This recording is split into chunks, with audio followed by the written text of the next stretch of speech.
but I'm here to tell you tonight is something very different. This is different in that this is an immediate response to an emergency in our community. Just like when we dial 911, we are hoping that when we make that phone call, that we are going to have an immediate help and response to whatever crisis we're in. Armed to Know is trying to provide that immediate response to the fentanyl epidemic that is wreaking havoc on our children. It takes one night, one choice, one pill that can take one life. We would like to have Prescott Police of Chief, Ms. Debbie Black, to come up, and she is going to start off the program, and she's one of our many great forces that we have here. Thanks, Mackenzie. It's so encouraging to see such a large number of people here tonight on a Monday night with not a lot of notice to learn about this very important and urgent topic. Among our audience tonight, we have several elected officials and other dignitaries. If I didn't see you all come in, if you would please stand so that we could recognize you and your support of this important meeting tonight.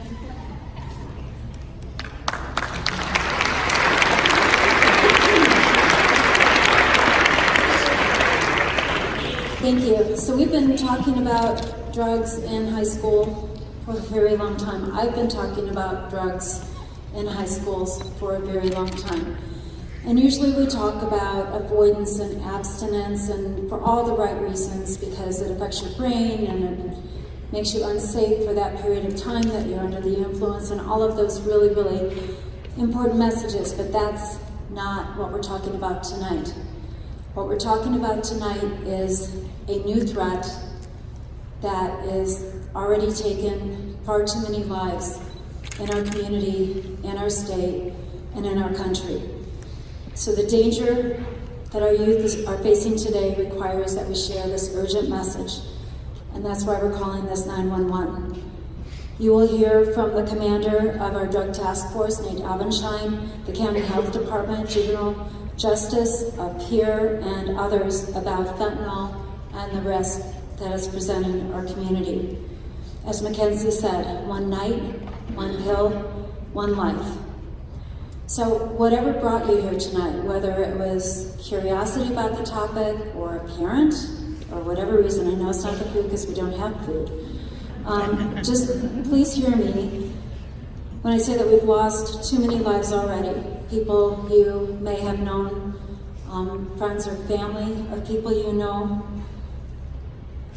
and we're not here to judge them. They're students, they're high school athletes, they're firefighters, even celebrities. And most of them, what we have learned, have no idea what is in the pill or the powder or the weed that they're ingesting. They have no idea that that speck, that grain of sand of fentanyl in what they've taken, whether it's the very first time or a regular user, that's all it takes to kill you. They had no idea that was the last thing they would ever do, or they would certainly have made a different choice. This is the information we want you to leave here with tonight. So how many of you remember right before Thanksgiving, romaine lettuce, right? We couldn't get a Caesar salad anywhere. Day before Thanksgiving, there was an E. coli scare. They removed romaine lettuce from every grocery store in the country. If you had it in your refrigerator, you threw it away. Why? Because you might get sick. Somewhere along the supply chain, there was evidence of E. coli, and it could make you sick. It could give you diarrhea, you could throw up. Most people don't die from E. coli, but our government, our systems are set up to do a recall like that, to protect people from something that might harm them. Unfortunately, we don't have any such system for fentanyl when it is introduced through illicit drugs. That's why we need you to leave here with the information so that you can protect yourself, save your own life, make choices that will save your life and share the information with your friends. I can't emphasize enough. It really is. It could be your first time. It could be one time you try something, you have no idea where it was produced, what's in it. And we don't want another family, we don't want your friends to suffer that loss with something that you now will have a lot more information about. So we're going to move through a lot of information very quickly. It's my pleasure to introduce Leslie Horton, the County Health Services Director. Thank you.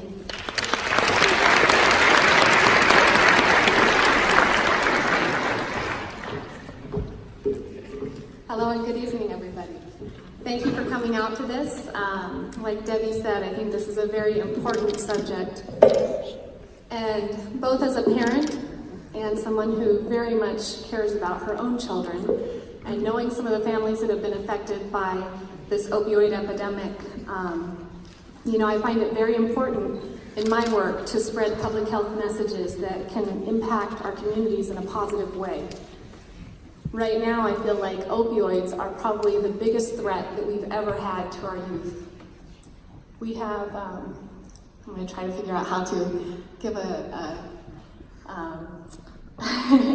code so that people can turn the slides for me, but I really do hope that you can walk away from tonight with enough information that you can talk to your children. I think you'll hear that over and over again tonight, that the best thing that you can do for your children as a parent is talk to them. Now for you teenagers in the room, I hope that you can walk away with enough information that when your friends approach you with a drug, any type of drug, that you can look them square in the face and say no. So go ahead, next slide please. Our substance abuse rate in this county is high. As a public health director, about every 5 years, I look at the rates of drug use and other societal problems that we have that would affect our health. And what we found in our recent study is that about 242.8 people per 100,000 in this county are using substances, are using opioids.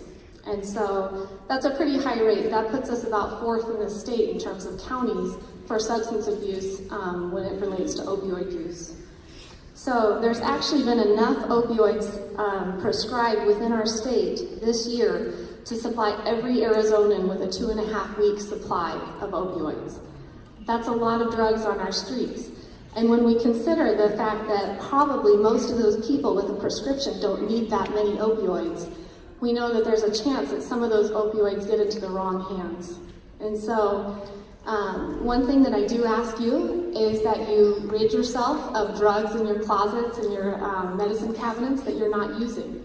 That's a good rule of thumb, is that if you got a prescription that's meant for you and you're not going to use it all, we have, even here outside at our table, we have doTERRA bags where you can actually dispose of those drugs safely and throw them right in the garbage if you use the doTERRA bag.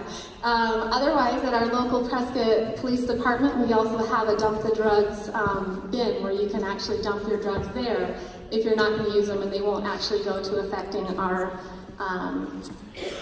water supply or anything else in the environment. So next slide, please. One of the things I meant to mention with that last slide actually was that the majority of our, oh no, it's this one, apologize. So our drug-induced death rate, part of my job is to oversee the medical examiner's office as well. So I actually get to hear about and sometimes firsthand experience some of the deaths that we see in our county. One of the things that we found very alarming in our county is the rate of overdose death that we're seeing. So last year in Yavapai County, we had about over 40 deaths due to drugs, a lot of those being opioids.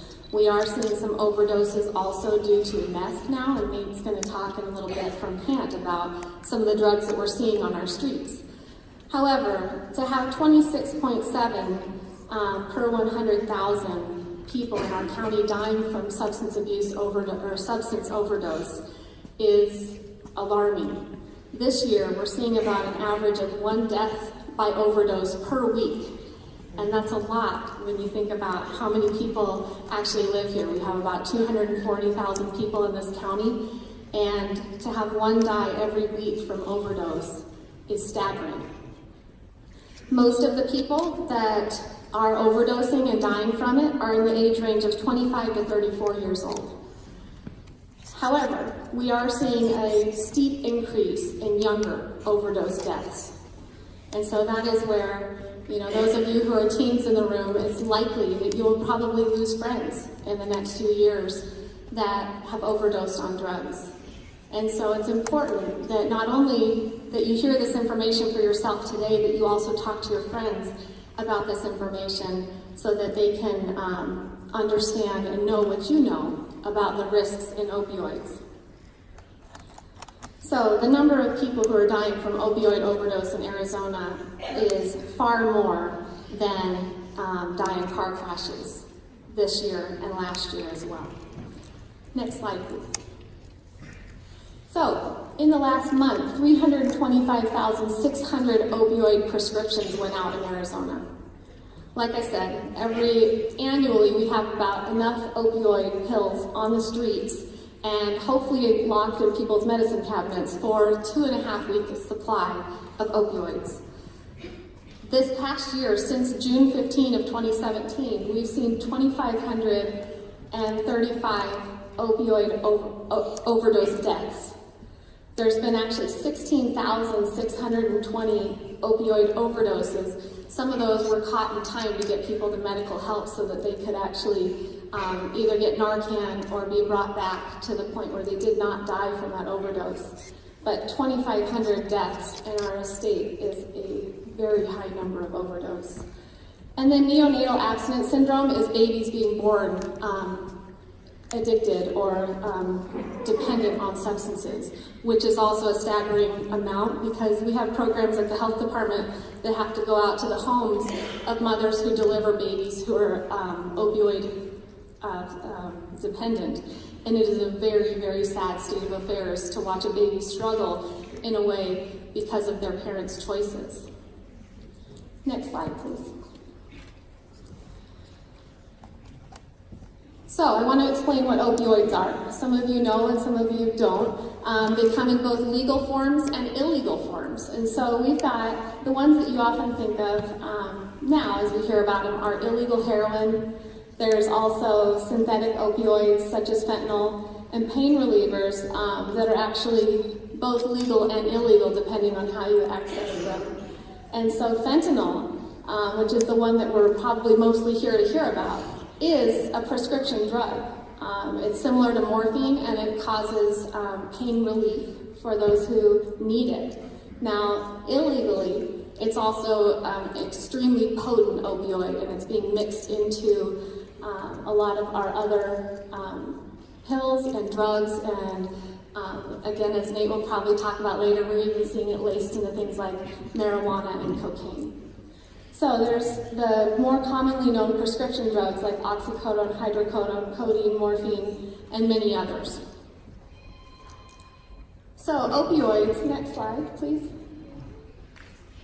Opioids attach to receptors in the brain and the nerve cells in the spinal cord and other organs and allows them to block pain. And so, like I said, in prescriptions, people take these to block pain and to be able to live a good quality of life while dealing with chronic pain. And sometimes people go to the doctor to get a prescription and it may be a 3-day opioid where they've sprained an ankle or done something else. What we find now, just as a side note, is that a mix of ibuprofen and Tylenol can actually cut pain just as well in studies as opioids do. But the difference with an opioid is that it actually attaches to those receptors and a large amount of dopamine is released in the body from from your brain. And so that chemical response makes people feel really, really good. And that's the feeling they're looking for when they're getting high on an opioid. One thing a lot of people don't understand, though, is chronic use of an opioid or excessive use or abuse of opioids can actually cause your brain to quit being able to produce dopamine in the long run. So sometimes those natural ways that you can produce dopamine stop working over time if you've abused these substances. So what fentanyl and some of these drugs do is tear right through and into these receptors and quickly access those pleasure centers of the brain. Over time, though, with use also in terms of like heroin and even some of those painkillers and other things, that you end up needing more and more of the substance to get the same effect over time. So people do, even if they start with lesser amounts, start increasing how much they're using over time to get that same feeling they did the first time they used. So, next slide, please. Fentanyl is a powerful synthetic opioid. It's extremely powerful. It's about 50 to 100 times more potent than morphine. So it's used in a lot of different ways. Like I said, you can get a prescription for it, but more commonly now we're seeing illicit use of fentanyl. It's used So overdoses are on the rise with fentanyl. One thing to keep in mind is that, like I said, it is a prescription drug. However, it's the most of fentanyl that we're seeing now is illegally produced. What I hear is that a lot of it is coming across the border from Mexico, and it's being put into a pill form. And I can imagine that most kids probably don't want to inject or snort or do other things with these drugs. But a pill is very easy to handle, or to take, I should say. And what you don't think in a pill that looks like a prescription is that it's going to possibly kill you. And so, understanding that these drugs are very potent, far more potent than morphine. They're made illegally. And we're seeing drastic increases. These numbers were only up to 2015, and we've watched these numbers go right through the roof to today in 2018. So next slide, please. One thing I did want to mention before I'm done here is that there is Narcan available, and we even brought some here with us tonight. And Narcan is a treatment for overdose. And what it does is go in and temporarily block those receptors that are being attacked by an opioid or heroin or fentanyl. And it will allow a window of opportunity to get a friend or a loved one or someone who is in an overdose to the hospital. It can block those receptors for an amount of time to get that person the medical treatment they need to survive. But if you have a friend, a loved one, or anyone who is dabbling, experimenting, or if you know that they're possibly using drugs, we do recommend that you have Narcan available somewhere nearby, because if you start noticing that someone appears to be overdosing, such as having trouble breathing, a lot of times with these depressants, they block those receptors and people's bodies start shutting down, and a lot of times what people notice is that they're having a very hard time breathing.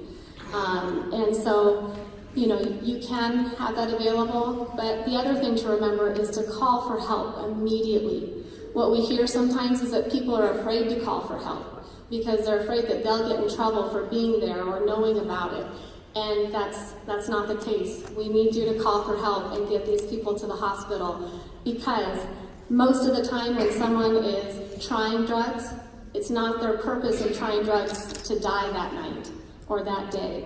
And so, understanding there are things that can help get them to medical help, we also ask that you please not dabble or experiment or try drugs. Even if you think you know where they came from. We're seeing fentanyl laced into all kinds of things, not just prescription drug-looking pills, but into, like I said, marijuana, cocaine, ecstasy, other things that we haven't seen before in our state. It's coming this direction, and you couldn't tell by looking at a drug if it has any of those, anything in it, like fentanyl, or even some of the more powerful drugs like carfentanil that could kill you. So, if you have more questions, we will be outside in the lobby afterwards, and I have Josh Goldman here, who is going to be in the back and has some of those doTERRA bags where you can dump your drugs and dispose of them. as well as naloxone doses if you think you know somebody who might need those. And without further ado, I'm going to introduce Nate Ovenshine. He is our commander of the Prescott area PANT group. So they're our narcotics task force, and they're doing a great job of going out and finding these dealers that are bringing drugs into our community.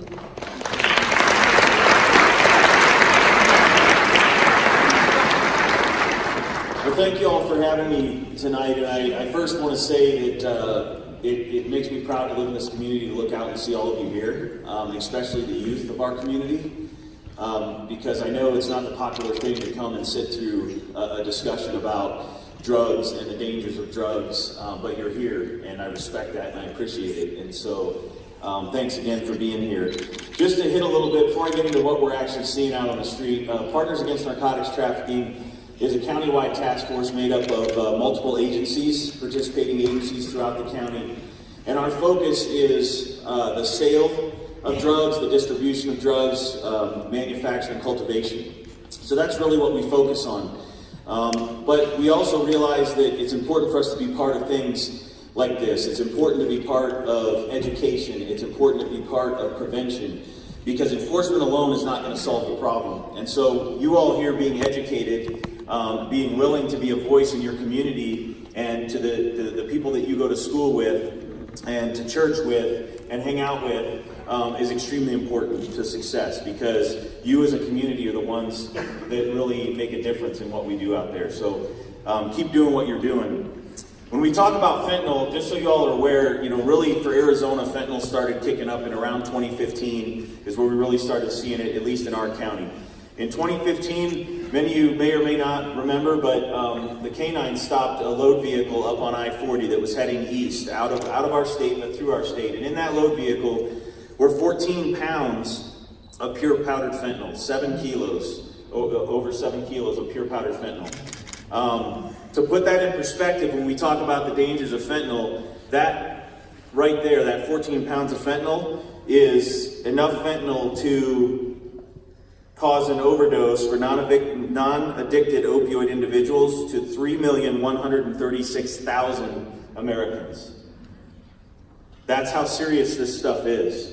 And the problem is that in today's world, and what's going on today is, unfortunately, these predators, and that's what I'll call these drug dealers, they're predators on our community. They're marketing these things to our youth. They're putting them in pills, in mimic pills. They're mixing it in with marijuana. And I'm not going to get too far off base on these other drugs, but what I'll say is that the way that we have spun, in meaning our society, our nation, marijuana as a lower risk to our youth is a fallacy, and it's a disservice to all of you that are sitting in this room, because people are using that to lead into other things. And fentanyl is being put in marijuana. Today, thankfully, we're not seeing it right now in Yavapai County, but what we see in other parts of the state, unfortunately, eventually make their way here into Yavapai County. We're seeing fentanyl mixed in with methamphetamine. We're seeing it mixed in with cocaine. We're seeing it in all kinds of mimic pills, which I'm going to talk about here in just a moment. But the problem with that is this. To me, that's very clear that fentanyl is being put into things in order to cause addiction, because there's a huge profit margin. So you as a youth, be careful to what you see out there. Be careful to what you're being told, because I'm here to tell you we see it on a daily basis, and unfortunately some of you have had to see the destruction to friends and to family and to community members caused by these substances. So specifically about the fentanyl pills, here in Yavapai County, the main things that we're seeing are the 30 milligram Percocet mimic pills, but we're also seeing oxycodone mimic pills. Statewide, we're seeing alprazolam mimic pills with fentanyl in them. We're seeing ecstasy with fentanyl in it. We're seeing Xanax with fentanyl in it. And the problem is that you never know what's in that pill. When these pills are manufactured, it's done in a clandestine lab, an illegal lab, most of the time out of Mexico. And when we talk about the numbers that are, the minimal numbers that can create an overdose and kill somebody, in one of those pills, there could be enough to kill 3 people. In one of those pills, there could be just enough to maybe not kill somebody, and they get a high and they think, oh, this pill's safe. And then the very next pill that's taken has enough to kill them. Okay? And so these pills are dangerous. Unfortunately, they're being marketed as legitimate prescription pills in the United States. And more often than not, on a street level, we see mimic pills rather than actual real prescription pills. So if there's somebody that you know of in your school or in your community that's telling you that they have Oxys for sale, or they have Percocet, or they have Xanax, it's more likely than not that those are not true pharmaceutical pills. Not only is that dangerous enough, but the fact of the matter is it's likely going to be fentanyl. We rarely see true pharmaceutical manufactured pills being sold on the streets anymore because their profit margin is much greater on fentanyl. The addiction levels are much higher on the opioids when you put potency levels like this. And the fact of the matter is that these predators don't care about the danger to you or to your family or to your community. So we need to be cautious. As youth in this community, I have children of my own. I have 2 teenagers, and it hits home for me. I don't like to see anybody preyed upon, but I especially don't like to see our youth preyed upon. And I think it's important that what we're seeing in our community today continues, and that's that we continue to voice our opposition to these things in our community. We continue to speak out about what's occurring in our community. You let people know at your school that you want nothing to do with those drugs. You let them know that you don't want to see one more person die in your school or in your community because of what they're doing. And you let them know there's other ways for you guys to go out and have a good time, right? We have to do that. And believe it or not, even though it may not seem like it, especially for the youth in the audience, it makes a difference. Because there's more of you that don't do drugs than there are that do drugs, right? There's way more of you that want to do the right thing. And then some of those that are using drugs, they didn't intend to do the wrong thing. They didn't intend to be addicted to those drugs, right? That's why we're saying one time, one use not only could be death for you, but it could be addiction for you. And so as we fight through this process, and we will win it, right? Because we're resilient, we're going to continue to fight in what we do, but we need your help in that.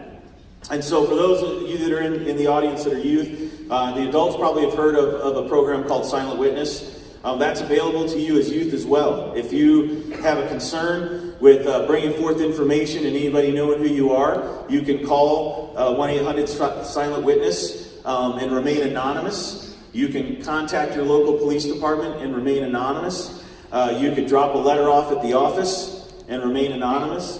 But I can tell you this, we have to stand up against the people that are peddling this junk in our community. And we'll stand with you as law enforcement, but we need your help. The information that we receive from you all in the community is critical to our success, and it's important to what we do. And so we want to maintain that relationship with you all. When we finish tonight, I'll be down front or out back, wherever we're going to be, but I've got some photographs of some of those pills that we've seized here in Yavapai County and some of what's being seen around the United States and in Arizona in particular. Lastly, the one thing that I do want to bring up too, because we just saw it in one particular case so far, but it's not anything we've seen yet. We're still trying to figure it out, but they were actually red capsules, but they contained a mixture of fentanyl and other cutting agents, is what we call it, non-drug related agents, but powder inside the capsules. So that's the first time we've seen that. That was just a couple weeks ago. So just be cautious of that as well. And so I'll just reiterate, youth in the audience and adults as well, if there are pills there and they're not prescribed to you by your doctor, do not take them. It's not worth the risk. More likely than not, it's going to contain fentanyl if it's coming from a street source or a party or something like that. And I know the parents in this audience love their kids way too much, and we love this community way too much to lose another youth to these drugs. And so please make good choices. We're here for you if you need us, and we'll be back there for any more questions or information following. So with that, I want to introduce Judge Anna Young. She's with our youth and family court.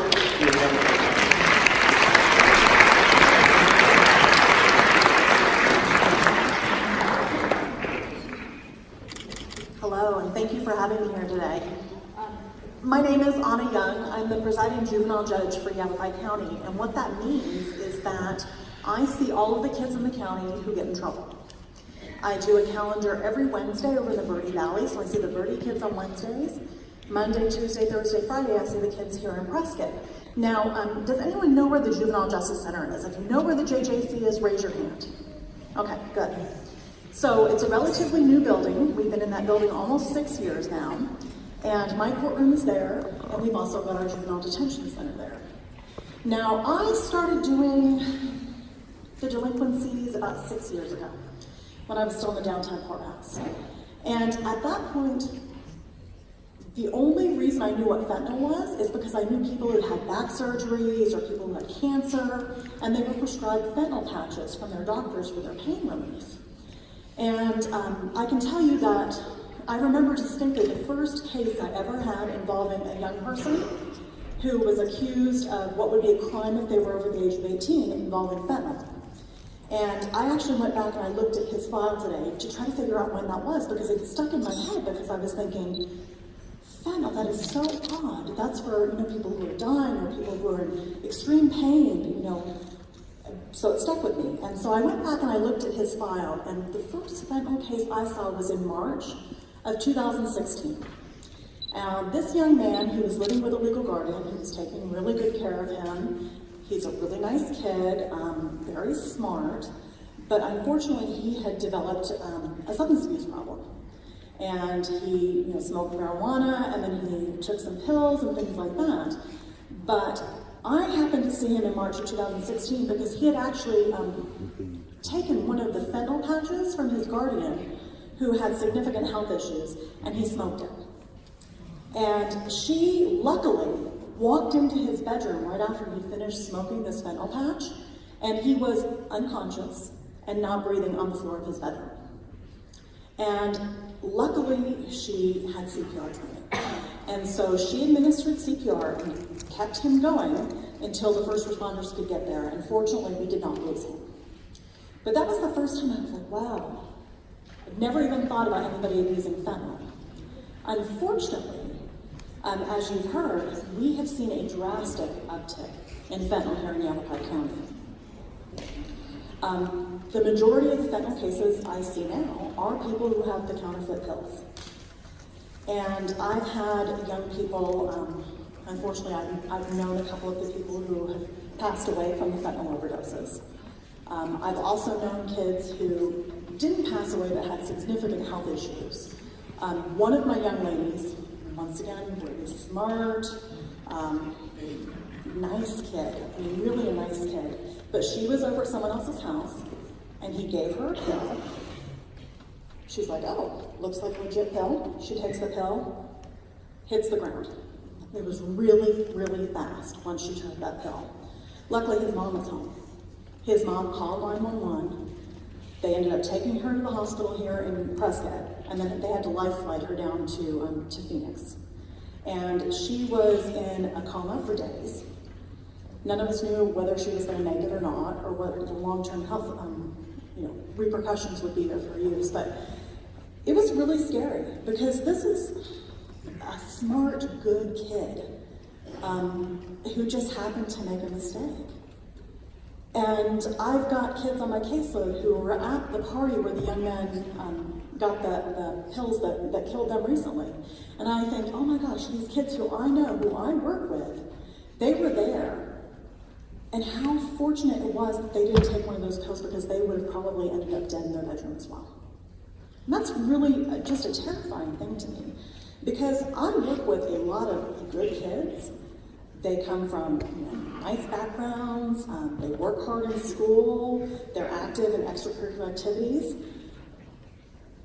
But this doesn't take into account who you are, what type of person you are. I mean, the fact is, fentanyl is deadly.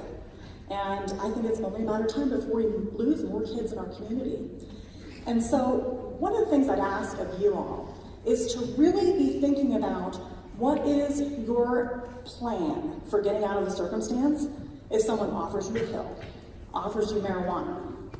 And think about that in advance, about how you're going to get yourself out of that situation so you don't end up either dead or in the hospital or in my juvenile detention center. Now, I used to always talk to kids about, okay, how was it that you ended up using this drug? Because I'd see them in my courtroom, like, okay, talk to me about your decision-making process. You know, did you know that you were going to be with someone who had drugs? Did you know you were going to be where someone had drugs? And tell me how it happened that you thought it was a good idea to take this pill or to snort this line or to smoke this marijuana. And I kind of walked them through that process. And these kids were telling me things like, oh, well, you know, just some random person gave me this drug or that drug. And I used to always say, what if there was rat poison in there? You don't know if there's rat poison in something that somebody's giving you to ingest. You know, it's like you wouldn't eat a brownie off the sidewalk. Why on earth would you take a pill that you didn't know where it came from? And I'm not having my rat poison conversation anymore. Now my conversation is about fentanyl, because it is our reality now. That is a drug that's out there. There's a lot of it out there. It's been a little shocking to me, some of the articles in the paper. I always read the paper, and I flip through to see if I recognize anybody's mugshot. And I mean, it's sad, you know, but that's what I do. So the other day, pick up the front page of the paper, I was like, holy mackerel. That was one of my kids. And it was the kid who got busted with the fentanyl, you know. I mean, he put it up his butt to transport it. I mean, how awful is that? You know, luckily he told the police officer who arrested him before they actually got to the jail, because if he would have actually brought that into the jail with him, he would have been in way more trouble than he ended up in. As it is, he's got class 2 felonies. I mean, and class 2 felonies, that's like one step below the severity of a murder charge. Yikes. So I wanted to talk a little bit about the charges that you can pick up if you are around someone with fentanyl, or if you happen to end up with some random pills in your possession and decide you're going to sell them to a friend, or you're going to give them to a friend. So one of the charges is transporting for sale. If you decide that you're going to go down to Phoenix with a friend, find out a friend's got fentanyl in the car with you, you guys are driving up to Prescott and you get pulled over, you know, and they find the fentanyl. That's a class 2 felony. Yikes. If you actually sell a pill to someone, it could be an opiate, any kind of narcotic, class 2 felony. If you have possession of a narcotic drug, or you actually use a narcotic drug, when should we get you to the hospital? You'll be booked into detention. You could be charged with a class 4 felony. Now, possession of drug paraphernalia. This is an interesting one because a lot of young people don't think about this. If you have a pill inside a piece of saran wrap, okay, you can get charged for possession of the pill, the narcotic itself, but that saran wrap is actually drug paraphernalia because it contains that drug. That's a class 6 felony. So right there, one pill, one piece of saran wrap, you've got a class 6 felony as well as that class 4 felony. I mean, these are really serious charges. If you're old enough, the county attorney could actually decide that they're going to charge you as an adult. They're going to skip juvenile court altogether. And the same for administering a narcotic to another person. Let's say that you've got a narcotic drug with you and you just give it to your friend. You don't sell it. That's also a class 2 felony. Now, assuming that the fentanyl doesn't kill you, you're going to get arrested. You're going to get booked into my detention center. And I guarantee that if you get booked in on a charge like that, you're going to be held overnight. And so I brought some things with me that I thought you might be interested to see. So when you're booked into my detention center, you have to take off all your own clothes, all your jewelry, and we'll issue you some clothing. So all the kids who are detained, girl, boy, doesn't matter, you're wearing these pants. When you first get booked in detention, you come in as a level 1. Level 1 means that your bedtime is like 6:30. And the reason I can tell you're a level 1 is because you're wearing an orange shirt when I see you. You're on your way up to level 2, bedtime is 7. Level 3, later. But you don't get a pillow till you level up to level 3. So you could be sleeping on my uncomfortable little mat without any sheets and 2 scratchy blankets, and this, even without this pillow for the first week you're in my detention center. Now, when I say you don't get to wear your own clothes, I mean like none of your own clothes. So, boxers. Probably at this point, probably 500 kids have worn these boxers. We do wash them between wearings, but they used to be white. Not so white anymore, right? And you're a girl, you're wearing panties that other people have worn 100 times. You're wearing this really kind of basic sport bra.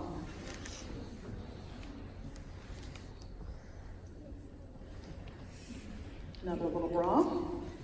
These are your shoes. And your little tiny hygiene kit. You don't even get like a full toothbrush. A little tiny stick of deodorant doesn't work that great.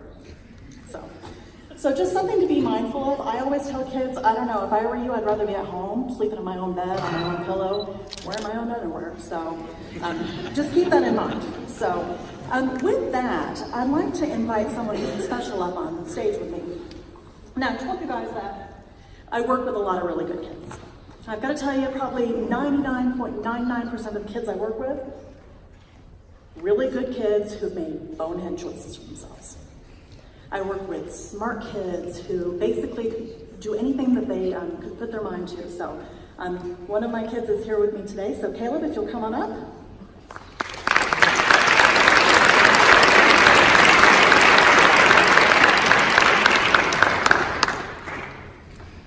Hello, my name is Caleb Benjamin. I'm 16 years old, and I was exactly where you guys were 1 year ago, 2 years ago.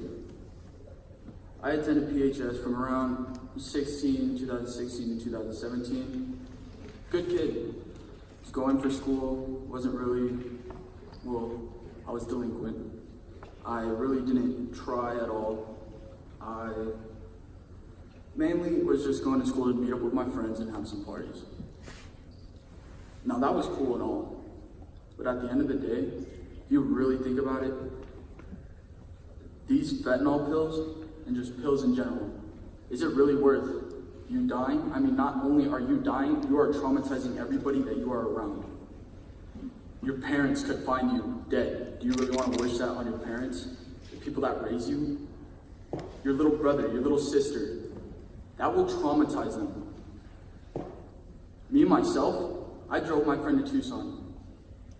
Drove him back. He picked up perk 45s. There aren't perk 45s, so he trusted the person that pressed them for him. He took 2 in the car. We got back to Phoenix, where I was staying. And he was unconscious when I got there, when we got back.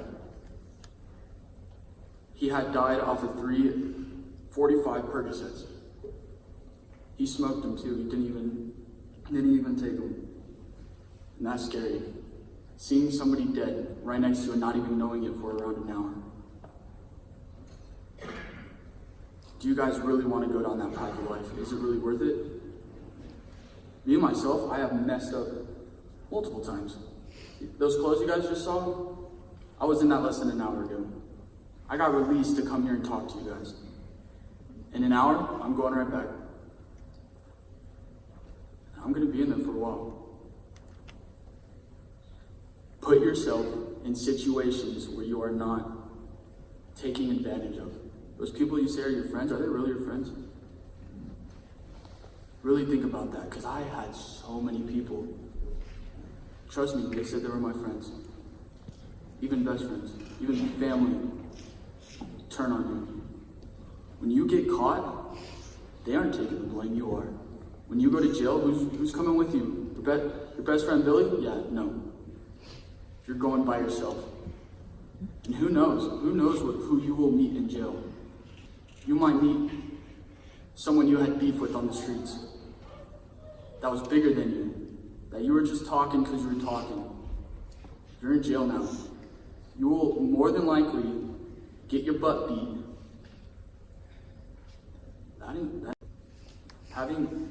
Being scared every day, that isn't fun. I have lived in a place, so I'm gonna just say, everyone when they are born, they're dealt a hand of cards, let's just say. You can have a bad hand of cards, or you can have a good hand of cards. Looks like most of you guys have a really good hand of cards. I had a bad hand of cards. My dad was my grandma. My grandpa have all died off of drugs. My uncle, my aunt, both died after drugs after being in prison for over half their life. All I had is my mom. When I was living with my dad, we had cans of Narcan everywhere around the house, just in case. Do you know how that feels? Going to sleep, every change. And yeah, those cool friends, you know, going to the parties, meeting the girls and everything. Do you really want to have a relationship with a girl that's been passed around at a party? No. Trust me, first-hand experience, no. Especially if they're on drugs. Do you guys really think drug relationships work? Even if it's just weed. You come down off of weed, you will say things you do not mean. Sometimes you cannot take those things back. You can traumatize people with your words. You don't believe me?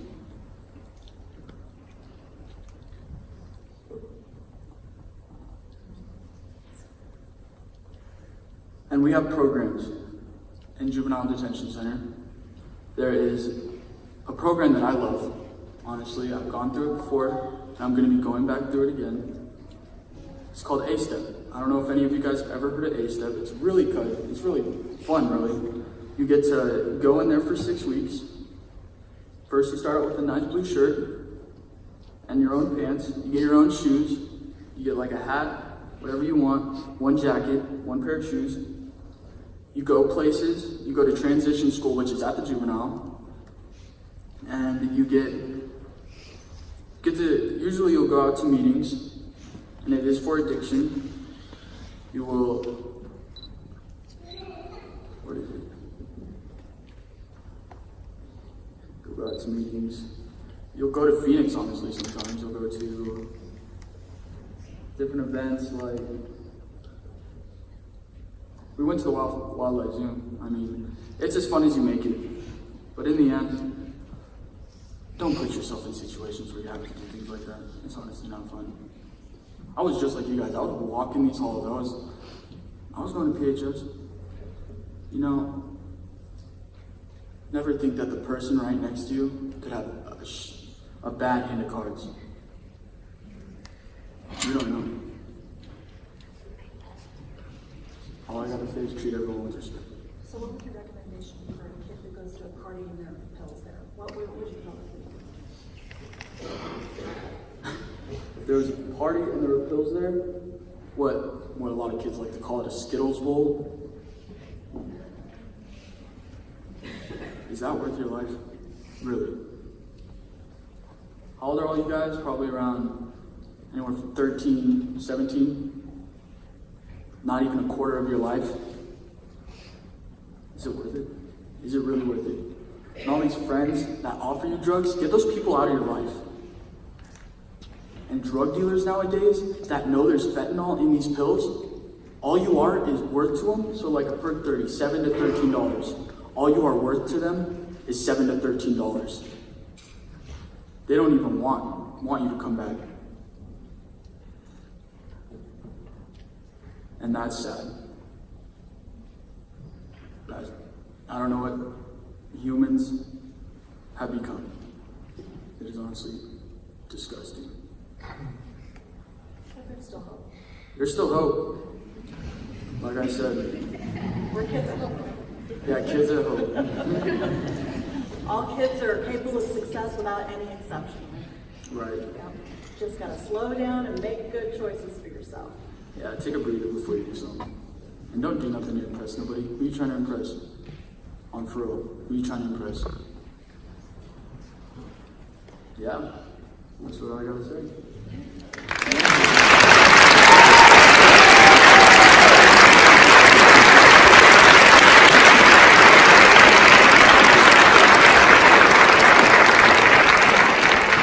I really appreciate Caleb having the guts to come here. We had a planning meeting Friday morning, and the women who were putting this event together, they said, yeah, there's this peer support. I'm like, oh, who's going to speak? And they said, well, we don't know anybody. And I said, I know a guy. And so I actually went back in the detention center on Friday and pulled Caleb out of general population to come see me in the visitation room. And we talked about this, and I said, you don't have to do this. I said, but My thinking is if you can get your message out to one kid who makes a better choice next time that they're at a party, I think it's so worth it. And so, gutsy move to come up here and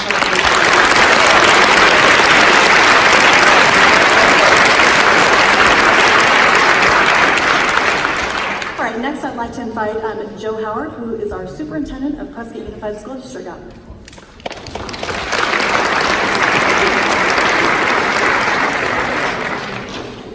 Good evening, everyone. Caleb, you might have been wearing those clothes earlier, but tonight you're a hero. Congratulations. How about a round of applause for all of our presenters tonight?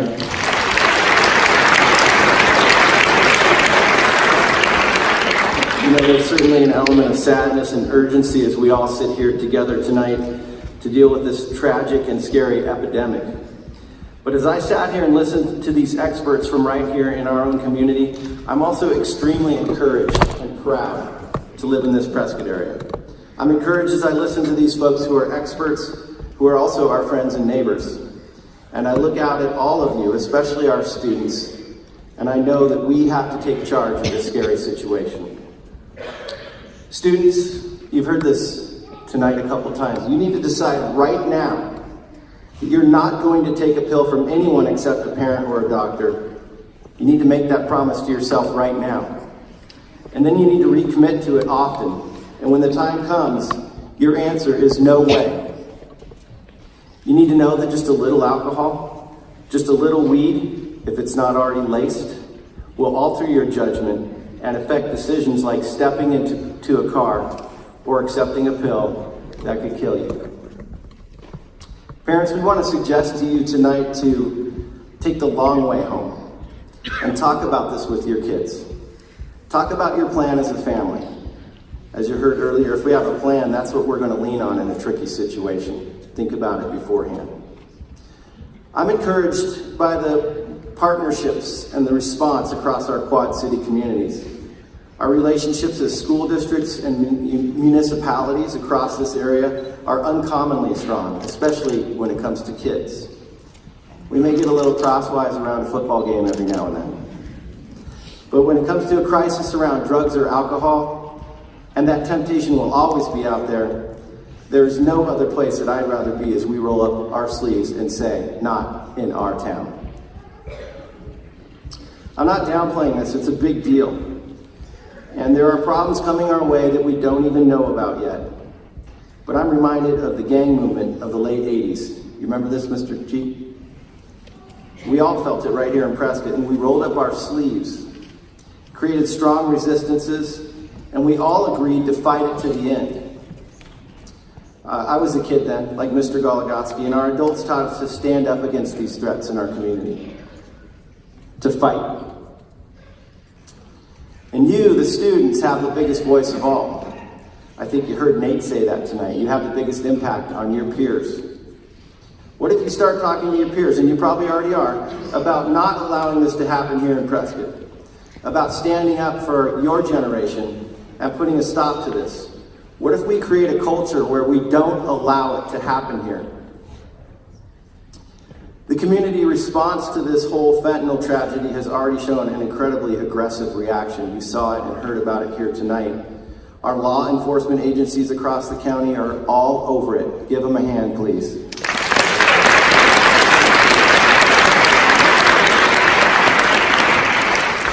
Our media is nailing it. Good job, Courier. Every day there's an article about this to bring our awareness up. And how about our very own Armed to Know group acting immediately? And what community has a national award-winning program like our very own MAP Force? Folks, we can beat this. So reaction right now is extremely important, but also we have to double down on our proactive piece. We have to prepare you, our kids, to fight for yourselves, to resist that temptation, to have the confidence and support to override peer pressure or depression or trauma that can drive to life-threatening decisions. We as adults have to give you a place to trust, where you can come to us and where you can tell us when you see something wrong. so that we can put a stop to it before we lose another life. We have to do this together. In the last few years in our schools, we've seen the emotional needs of our students rise through the roof. This is statewide and it's nationwide, and we're all talking about it. It's right here in Prescott. So we've added programs like Capturing Kids' Hearts and Kids at Hope. Everyone who spoke here tonight uses Kids at Hope in their organization, seeing themselves as treasure hunters to help find hope for the spectrum of kids, from the most stable to those with the least hope caused by trauma. We've added social emotional counselors to our staff to the tune of around $200,000 to work with, again, every student on the spectrum of hope. We found a way to sustain a school resource officer after we lost funding, so that we have police-based relationships and education before there are problems. The list is long and complex, and the next step is to break these ideas out of the schools and get the concepts and vocabulary into the hands of our parents. And that's what's so encouraging about a group like Armed to Know. Folks, we have the will and the tools to fight this to the point where we can truly say, not in our town. We can never stop this conversation, even if we stop fentanyl. I promise you that another monster of a drug is lurking in the shadows. It will always be out there. What we have to do is be armed to know. We've lost some beautiful and amazing kids in this battle, and there have been others before. I promise you that they would want us to learn from this and know, in the words of Armed to Know, one night, one choice, one pill, one life. Let's make it all of our business to get armed to know and spread that knowledge to everyone in our community. Thank you so much for coming here tonight. The fact that you're here, and if you look around, it supports everything that was just said by these speakers and myself, that we can beat this thing, but it's going to take hard work. We're going to have to educate and empower and fight. Please welcome Mackenzie back to the stage.